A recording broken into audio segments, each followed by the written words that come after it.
unapokea nini? Ni wakati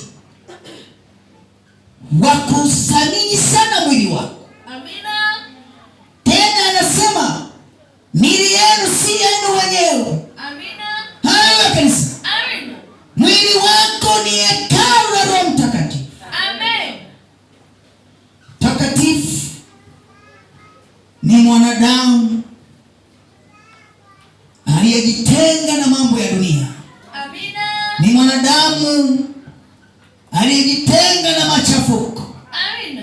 Ni mwanadamu aliyekuwa mbali na matendo ya dhambi. Amina. Huyo ni mtakatifu.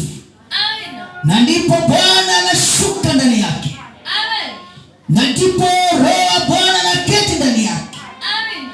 Kumbe tunaenda kujua huyo Roho wa Mungu hawezi kumshukia mtu mwenye matendo ya dunia. Amina. Hata kama usemi amina. Amen.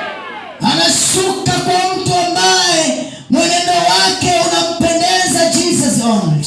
Amina. Mwenendo wake unampendeza yeye mwenyewe. Amina. Mwenye kuishi kwa kufuata mapenzi yake. Ndipo na yeye anafanya makao ndani yako. Amina. Yeye hufanya makao kwa mwanadamu aliye mtakatifu. Uketi kwa muumini aliye mtakatifu. Amina. Ili apate kujidhihirisha. Ili apate kuonyesha uwezo wake. Amina. Ili apate kufanya miujiza na ishara. Haleluya kanisa. Hiyo ni kazi ya Roho wa Mungu. Amina. Akiketi ndani yako.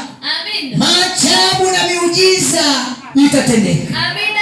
Kama ni mtumishi, huyu mwanaume akikaa ndani yako, Amina.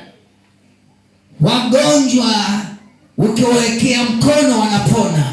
Amina. Wenye shida zinaisha. Amina. Kwa sababu watendaye